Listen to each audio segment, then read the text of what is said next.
My dear friends, I must be honest with you. Today, I would have preferred not to be here to preach to you. Today, I would have preferred to lock myself up in my chapel before God alone, to weep and to pray. To weep and to pray for my nation, where darkness has descended. To weep and pray for my church that is being stifled out of existence in the world and also in Nigeria. To weep and pray for Deborah Emmanuel, who was killed because she found herself in a part of Nigeria she thought was home, but it wasn't. To weep and to pray for my brother and friend, Bishop Matthew Hassan Kukah, the world-acclaimed voice of the voiceless, who has now become soft target for those same voiceless people who see him as part of their problem rather than as part of the solution. To weep and to pray for the poor, miserable murderers of Deborah, who have been left uneducated and unemployed deliberately so that they can be manipulated, brainwashed, and instrumentalized for political ends by religious bigots and political egoists. To weep and to pray for people who should be leaders, religious leaders, who enjoy being ambivalent in the condemnation of evil when it is perpetrated by one of them. To weep and to pray for our political leaders, under whose watch this nation has crumbled, and they keep looking for whom to blame for the mess in which they have put all of us. I would have preferred not to be standing before you here now to tell you about love. The liturgy of today instructs every Christian and every Christian preacher to reflect on the essence and the meaning of Christianity, the love we should have for one another. But how can you preach love in Nigeria? How can you preach love in a country where violence has become a rule, where hatred and intolerance have become norms rather than exception, where corruption has become a culture and a tradition, where impunity has become law,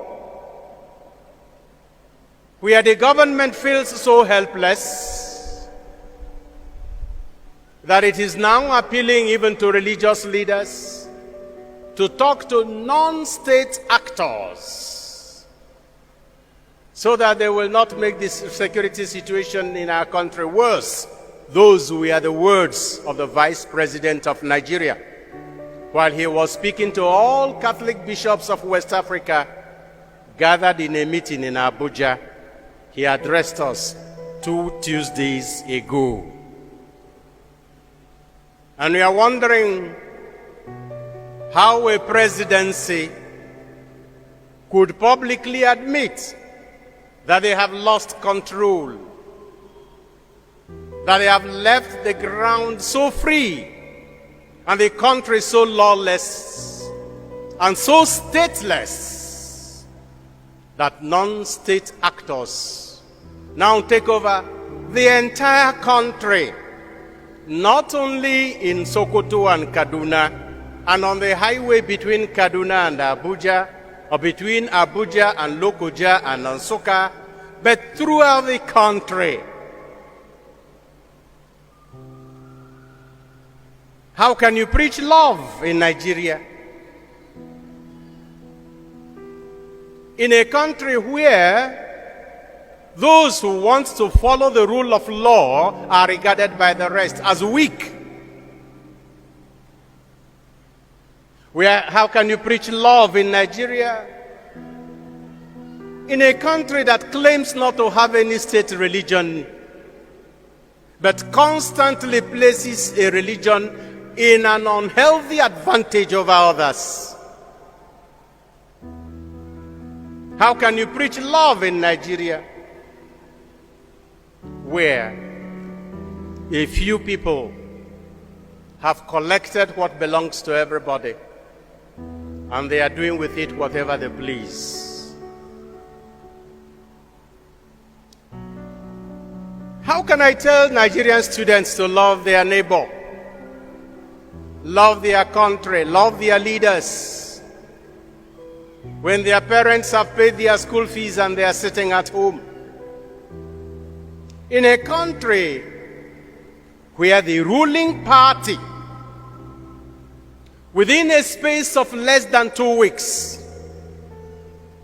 can rake in from 27 persons 26.3 billion naira collected as fees for presidential nomination forms. And the same ruling party is unable to finance our education properly, such that our teachers are at home and our students are roaming the streets.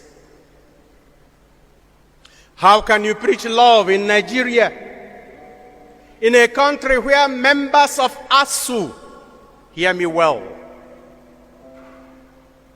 members of the academic staff union of universities in Nigeria have collaborated with INEC to install misfits in power in this country because they have collected money?